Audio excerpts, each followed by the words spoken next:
অনেক চিন্তা করে তার মনে পড়ল ফেসবুকের এক ফ্রেন্ডের কথা। তার সাথে দৃশ্যের ভীষণ ভালো সম্পর্ক, আর তার কথা বাসার কেউ জানে না। তার সেই ফ্রেন্ড একটা হোস্টেলে থাকতো। একবার তাকে অ্যাড্রেসটা বলেছিল। দৃশ্য প্ল্যান করলো সেখানে যাবে, তার মাধ্যমে কোথাও থাকার একটা ব্যবস্থা করে ফেলবে। কিন্তু দৃশ্য তার সাথে কোনো যোগাযোগ করলো না। একটা কাগজে তার ফোন নাম্বার লিখে নিল, কারণ দৃশ্য জানে তার বাবার হাত কত দূর। কোনোভাবে তার আইডি হ্যাক করে যদি কনভারসেশন থেকে বুঝে যায় দৃশ্য কোথায় আছে। তাই দৃশ্য তাকে কোনো মেসেজ দিল না। দৃশ্য দ্রুত ব্যাগ গুছিয়ে নিল। সে কয়েক সেট জামা, নিজের জমানো কিছু টাকা, মাহাদের দেওয়া হীরের দুল আর সেই গোলাপি বিয়ের শাড়িটা নিল। হাতে চোখ বুলিয়ে দেখলো অনামিকা আঙ্গুলের হীরের আংটিটা কেমন চলচল করছে। এই আংটিটা মাহাত বিয়ের দিন মালা বদলের পর পরিয়ে দিয়েছিল। তারপর তার হাতে বেশ কয়েকবার চুমু খেয়েছিল। দৃশ্যের চোখ বেয়ে অশ্রু গড়িয়ে পড়ল।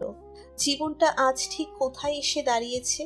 আজ সব আপন মানুষগুলোকে ছেড়ে যেতে হচ্ছে অনিশ্চিত জীবনের দিকে। সবাই ঘুমিয়ে পড়তেই দৃশ্য ধীরে ধীরে বেরিয়ে পড়ল রুম থেকে। সিঁড়ির কাছে আসতেই কেউ তার হাত টেনে ধরল। ভয়ে দৃশ্যের বুকটা ধুকধুক করতে শুরু করলো। হাত পা রীতিমতো কাঁপছে তার। ভয়ে ভয়ে পিছনে ফিরে চমকে গেল। ভীষণ ভয় ও আতঙ্ক নিয়ে দৃশ্য পিছনে তাকালো। মাকে দেখে বেশ চমকে গেল। আনিকা কবির অশ্রুসিক্ত নয়নে মেয়ের দিকে তাকালেন। মেয়ে এমন কিছু পরিকল্পনা করছে সেটা তিনি আগেই টের পেয়েছেন। এই মেয়েটাকে তিনি ভীষণ ভালোবাসেন। মেয়ের কপালে এতটা দুঃখ থাকবে তিনি ভাবতেই পারেননি। মেয়েটা ছোটবেলা থেকে স্বাধীন চেতা, মুক্ত পাখির মতো উড়তে চাইতো, কিন্তু বাবার ভয়ে নিজেকে গুটিয়ে রেখেছে। আর আজ তার মেয়েটা মুক্ত হতে চাচ্ছে। তিনি দৃশ্যের কপালে চুমু খেয়ে বললেন, যেখানে থাকিস ভালো থাকিস। আমি তো তোর জন্য কিছুতে করতে পারিনি, তবে আশ্বাস তুই হেরে যাবি না। দৃশ্য বিস্ময় নিয়ে কিছুক্ষণ তাকিয়ে রইল। আসলেই মায়ের কাছে কিছুই লুকোনো থাকে না। সে বলল, মা, আমাকে মাফ করে দিও। আমার জন্য তোমাকে অনেক কষ্ট সহ্য করতে হয়েছে, আর আজ স্বার্থপরের মতো তোমাকে এই বিপদে ফেলে চলে যাচ্ছি। কি করব আমি মা?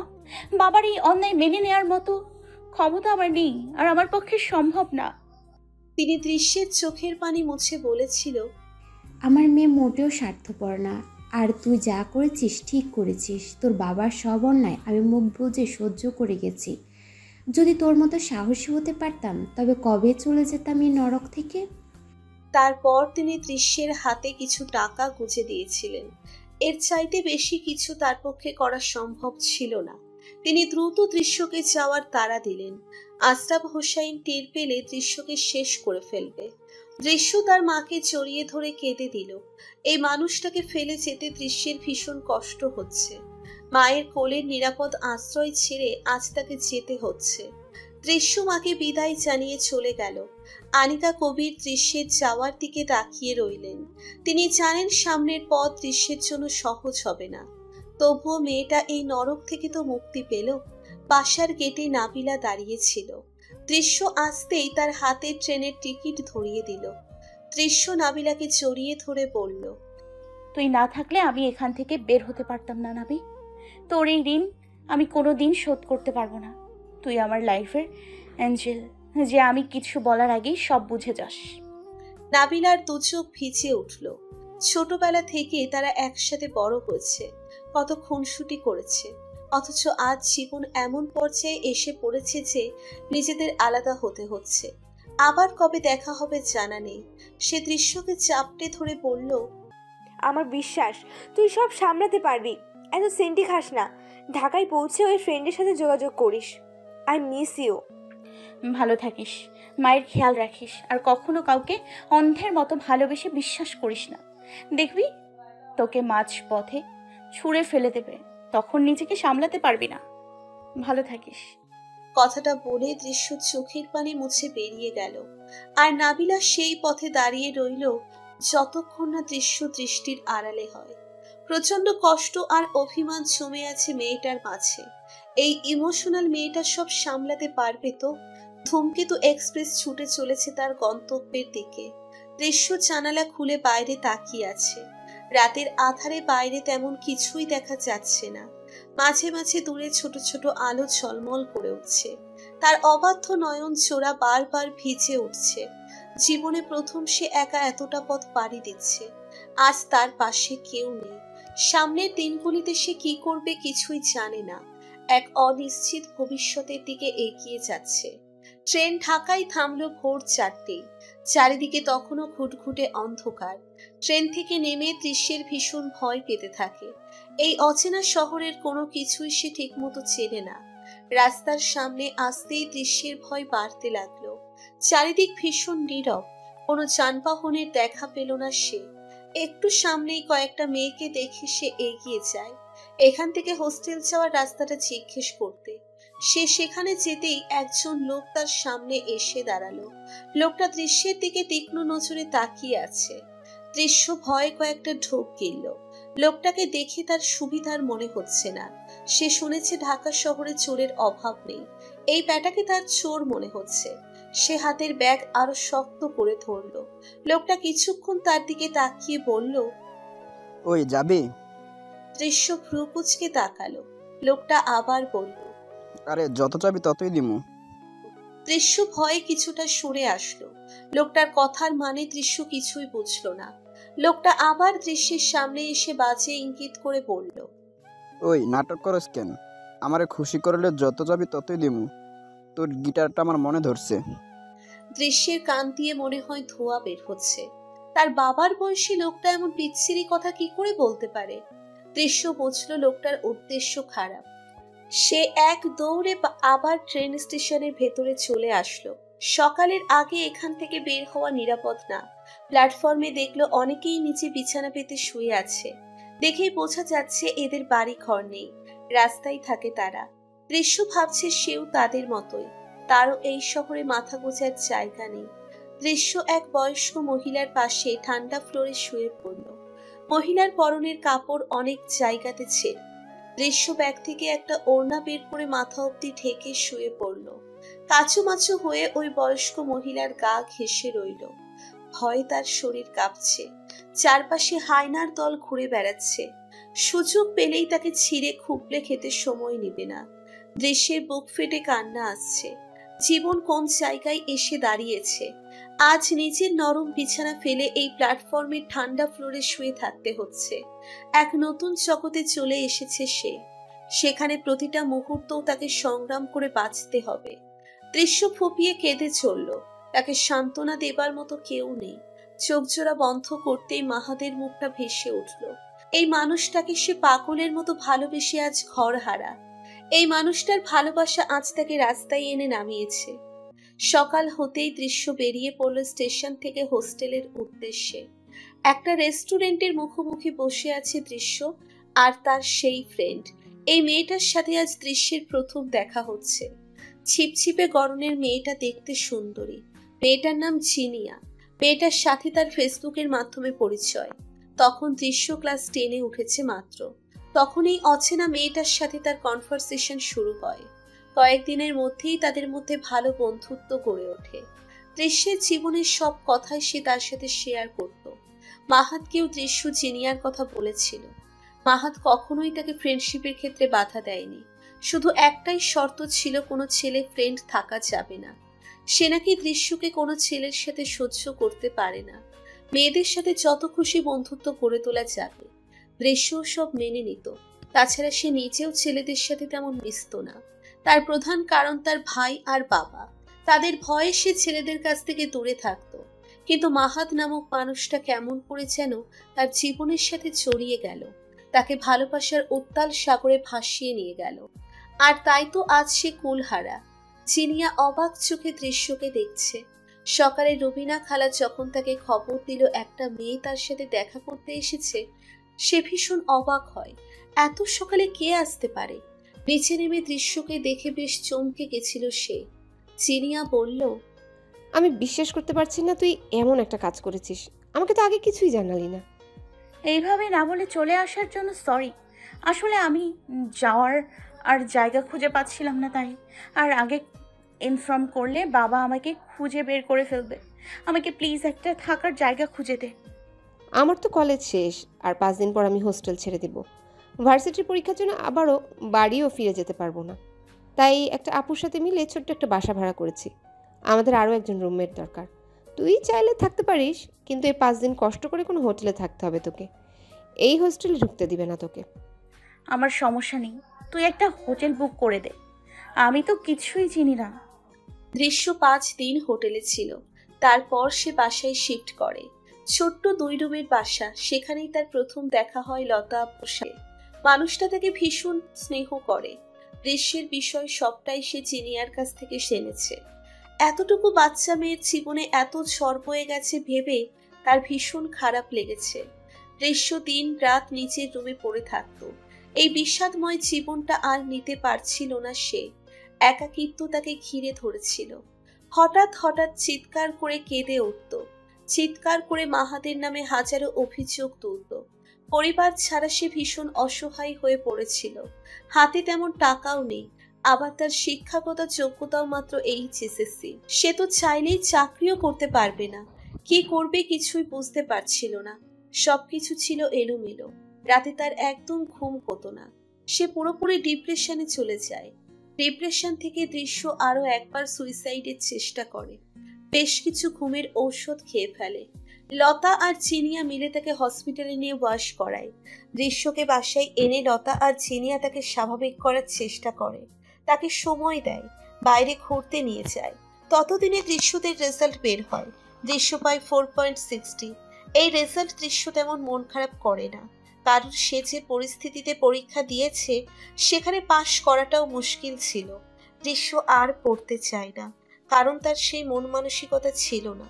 লতা অনেক বোঝায় সে যদি স্টাডি করে তবে খুব সহজেই চাকরি খুঁজতে পারবে, নিজেকে এই শহরে টিকিয়ে রাখতে পারবে। লতা নিজের টাকায় দৃশ্যকে জিনিয়ার সাথে ভর্তি করিয়ে দেয়, সাথে দৃশ্যকে 2টা টিউশনি দিয়ে দেয়। লতা চাইতো দৃশ্য ব্যস্ত থাকুক। ব্যস্ত থাকলে দৃশ্যের মাথায় সুইসাইডের চিন্তা আসবে না, ডিপ্রেশন থেকে মুক্তি পাবে। সে নিজ দায়িত্বের দৃশ্যকে একজন সাইকিয়াট্রিস্ট দেখায়, কারণ দৃশ্য তখন চরমভাবে ডিপ্রেশনে ভুগছিল। সাইকিয়াট্রিস্টের পরামর্শে ধীরে ধীরে দৃশ্য কিছুটা স্বাভাবিক হয়। লতা আপু আর চিনিয়াকে নিয়ে তার নতুন জীবন শুরু হয়। সে অনেকটাই নিজেকে সামলে নিতে শুরু করে। সারাদিন ক্লাস আর টিউশন নিয়ে ভীষণ ব্যস্ত হয়ে পড়ে। লতা আর চিনিয়া তাকে আর্থিকভাবে অনেকটা সাপোর্ট দিত, কিন্তু তারা নিজেরাও তেমন সচ্ছল পরিবারের না, তাই তাদের উপর আর বোঝা হতে চাইতো না। অর্থ কতটা জরুরি সে প্রথম তখন বুঝতে পারে। অর্থ উপার্জন যে সহজ বিষয় না সেটা বুঝতে পারল। একটা টাকা খরচ করতে তার অনেকবার ভাবতে হতো। লেখাপড়ায় প্রচন্ড মনোযোগী হতে শুরু করে সে। তার এই অবস্থা থেকে বের হতে একমাত্র লেখাপড়ায় সাহায্য করতে পারবে। এই নতুন শহরে সে নিজেকে মানিয়ে নিতে থাকে। অনেকবার হোঁচট খেয়ে পড়ে যেত, আবার নিজেকে শক্ত করে নতুন পথ চলা শুরু করত। তবে দিন শেষে ভালোবাসার মানুষটা ঠিক তার কল্পনায় এসে হানা দিত, তাকে আবার দুর্বল করে দিত। অনেক ব্যস্ততার মাঝে হঠাৎ একদিন দৃশ্য টিভিতে মাহাদের গান শুনতে পায়। সেই চিরচেনা সুর। কত রাত এই গলায় গান শুনে সে ঘুমিয়েছে তার হিসেব নেই। যতবার দৃশ্য টিভিতে মাহাতকে দেখত ততবার তার অন্তরের ক্ষতটা আরো বেড়ে যেত। সুন্দরী মডেলদের সাথে মাহাদের ভিডিওগুলো চোখে পড়লে সহ্য করতে পারত না। দৃশ্যের ভীষণ অভিমান হতো, মানুষটা তাকে ভুলে দিব্যি ভালো আছে, অথচ সেই মানুষটার বিরহে শেষ হয়ে যাচ্ছে। ধীরে ধীরে দৃশ্য এইসব অ্যাভয়েড করতে লাগলো। সে দেখতে চায় না মানুষটাকে, নিজেকে আর এলোমেলো করতে চায় না। অনেকদিন যাবৎ দৃশ্য চাকরির সন্ধান করছিল। আসলে শুধুমাত্র টিউশনির টাকায় সে কিছুতেই চলতে পারছিল না। বেশ কয়েক জায়গাতে ইন্টারভিউ দিয়েছে, কিন্তু অনার্স কমপ্লিট করা ছাড়া কোথাও চাকরি হচ্ছে না। ভার্সিটির এক ফ্রেন্ডের মাধ্যমে ড্রিম ফ্যাশন হাউসের কথা জানতে পারে। সে এবারও আশা ছেড়ে দিয়েছিল, কিন্তু ভাগ্যের জোরে তার চাকরিটা হয়ে গেল। তবে এটা যে মাহাদের কোম্পানি সেটা ঘুণাক্ষরেও টের পায়নি, তাহলে কখনো সে চাকরিটা করতো না। সে অলরেডি ডিসাইড করে ফেলেছে যত তাড়াতাড়ি সম্ভব চাকরিটা ছেড়ে দিবে, অন্য একটা জবের চেষ্টা করছে। সামনে ফাইনাল এক্সাম, অনেকগুলো টাকার ব্যাপার, তাই এই অসময়ে সে জবটা ছাড়তে পারছে না। মাহাত জিমে দাঁড়িয়ে পাঞ্চিং ব্যাগে অনবরত মেরে যাচ্ছে। ঘামে তার পুরো শরীর ভিজে উঠেছে।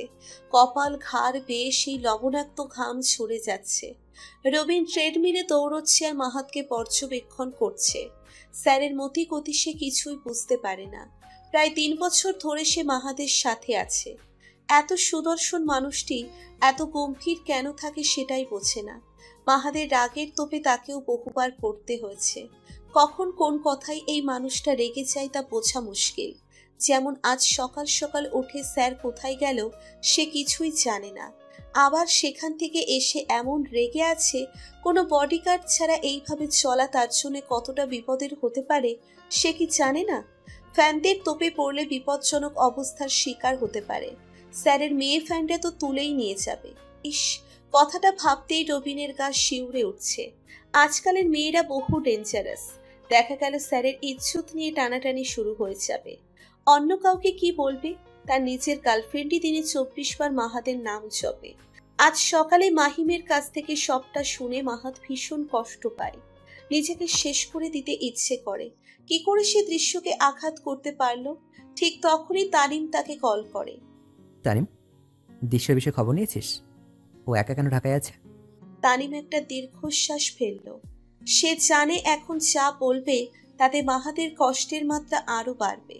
সে বলল, সেদিন তুই দৃশ্যকে তার বাসায় রেখে আসার পর মেয়েটা ভীষণ ভেঙে পড়েছিল। হয়তো তোর ওই ডিসিশন সে কিছুতেই মানতে পারছিল না। যেদিন তোরা ঢাকায় চলে এসেছিস সেদিন দৃশ্য তোর বাসায় ছুটে এসেছিল, কিন্তু ততক্ষণে তোরা চলে গেছিস। মেয়েটা তোদের দরজায় বসে চিৎকার করে কেঁদেছে। সারাদিন সেই দরজায় বসেছিল। পরে মনে হয় ফাইম এসে নিয়ে গেছে। মাহাদের দু চোখ ভিজে উঠেছে, ঘাড়ের রক্তটাও ফুলে উঠেছে, হৃদয়ে রক্ত ক্ষরণ হচ্ছে। তানিম আবার বলতে শুরু করলো, তারপর থেকে দৃশ্য অনেকটা চুপসে যায়। সে তোদের ঢাকার ফ্ল্যাটেও তার এক মামাতা বোনকে পাঠিয়েছিল, কিন্তু তুই তো সেখানে ছিলি না। ভীষণ খারাপ সময় কাটাচ্ছিল মেয়েটা। কলেজে যাওয়া বন্ধ করে দিয়েছিল, নিজেকে 4 দেওয়ালের মাঝে আবদ্ধ করে রেখেছিল। এরপরও ভীষণ বাজে একটা কাজ করে বসে। মাহাদের বুকটা ধুকপুক করছে। সে অস্থির হয়ে বলল, কি করেছে ও? সুইসাইড অ্যাটেম্প করেছিল, হাত কেটে ফেলেছিল। মাহাদের পুরো শরীর কাঁপতে লাগলো। সে কি করে ভুলে গেছিল যে তার পিচ্ছিটা ভীষণ ইমোশনাল, যে তার সামান্য অবহেলা সহ্য করতে পারত না। সে কি করে এই বিচ্ছেদ সহ্য করত? নিজের উপর ভীষণ রাগ হচ্ছে তার। রাগে তখন কেন এই বিষয়গুলো তার মাথায় আসেনি? তানিম আবার বলল, ফাহিম ওকে সময় মতো হসপিটালে নিয়ে গেছিল। এই ঘটনার পর ওর বাবা ভীষণ ক্ষেপে যায়। এমনি ওই বেটা রক্সটা দৃশ্যর বোকামির জন্য আরও ছুটে গেল। ওই গর্ধব হঠাৎ দৃশ্যর বিয়ে ঠিক করে ফেলল, তাও ওই সুৎখোর নিজামুদ্দিনের ড্রাগ অ্যাডিক্টের ছেলে রাসেলের সাথে। ওই শুয়োরের বাচ্চার দৃশ্যর দিকে আরও আগ থেকেই নজর ছিল, আমরাই বুঝতে পারি নাই। মাহাদের চোয়াল শক্ত হয়ে গেল। আশরাফ হোসাইনকে কেটে টুকরো টুকরো করতে ইচ্ছে করছিল। তার বিয়ে করা বউয়ের কিনা অন্য জায়গায় বিয়ে ঠিক করেছে। ওই মানুষটার মধ্যে কি সামান্যতম বিবেক বুদ্ধি নেই? স্বামী থাকা অবস্থায় কি মেয়েদের অন্যত্র বিয়ে হয় নাকি? আর ওই রাসেলকে তো পেলে চোখ উপড়ে ফেলতো। তার দৃশ্যের দিকে নজর দিয়েছে। সাহস কত বড়! তানিম বলল, ওই ফাহিম বেটার মতিগতি কিছুই বুঝি না। সে তো গিরগিটির মতো রং বদলায়। যে তোকে 2 চোখে দেখতে পারতো না বলে বোনকে মেরেছিল, সেই এই বিয়ের পথে অনেক বাধা দেয়। কিন্তু ওর বাপ তো হারামি, সেই বিয়ে দিয়েই ছাড়বে। পরে ফাহিম দৃশ্যর পরীক্ষা পর্যন্ত সময় চাই। হারামিটা কেমনে যেন মেনে নেয়। দৃশ্য কেমনে জানি পরীক্ষা দিতে রাজি হয়। পরীক্ষার পর হারামিটা বিয়ের প্রিপারেশন শুরু করে। দৃশ্য এই সব কিছু মানতে পারছিল না। খুব স্বাভাবিক, সে তোর জায়গা অন্য কাউকে দিতে চায়নি। তুই মেয়েটাকে ছাড়লেও সে কখনো তোকে ভুলেনি। হলুদের আগের দিন নাকি দৃশ্য বাড়ি ছেড়ে পালিয়েছে। কোথায় গেছে কেউ জানে না। ওর বাবা ভাই অনেকে খুঁজেছে, থানায় মিসিং ডায়েরি খুলেছিল, কিন্তু কেউ জানে না দৃশ্য সেদিন কোথায় গেছে। তোর কাছে শুনে বুঝলাম দৃশ্য ঢাকায় গেছে। সব শুনে মাহাদের ভেতরটা ফেটে যাচ্ছে। পিচ্ছিটাকে কতটা সাফার করতে হয়েছে। যাকে সারা জীবন আগলে রাখতে চেয়েছিল, আজ তার কারণেই সে সবচাইতে বেশি কষ্ট পেয়েছে। তার কারণেই চোখের জল ফেলতে হয়েছে। আচ্ছা, পিচ্ছিটা একাই ঢাকায় কি করে সব সামলেছে? ফাইন্যান্সিয়ালি সাপোর্ট কোথা থেকে পেয়েছে? মাহাদার কিছুই ভাবতে পারছে না। এই মুহূর্তে পিচ্ছিটাকে বুকে চড়িয়ে না ধরতে পারলে সে হয়তো মরেই যাবে। তাই তো ছুটে গেছিল দৃশ্যের বাড়িতে। দৃশ্যের সেই কঠিন রূপ তাকে ভীষণ কষ্ট দিয়েছে, কিন্তু দৃশ্য তো তার জায়গায় ঠিক। সেই তো দৃশ্যের হাত ছেড়ে দিয়েছিল, মেয়েটাকে কষ্টের সাগরে ফেলে এসেছিল। নিজের উপর ভীষণ রাগ হচ্ছে, কিন্তু মাহাদের আসলে কি করার ছিল? বাবাকে হারিয়ে সে সব ভুলে গেছিল। মায়ের চোখের জলের কাছে সে হেরে গেছিল। মাকে কষ্ট দিয়ে সে কি দৃশ্যকে নিয়ে সুখী হতে পারত? কখনোই না।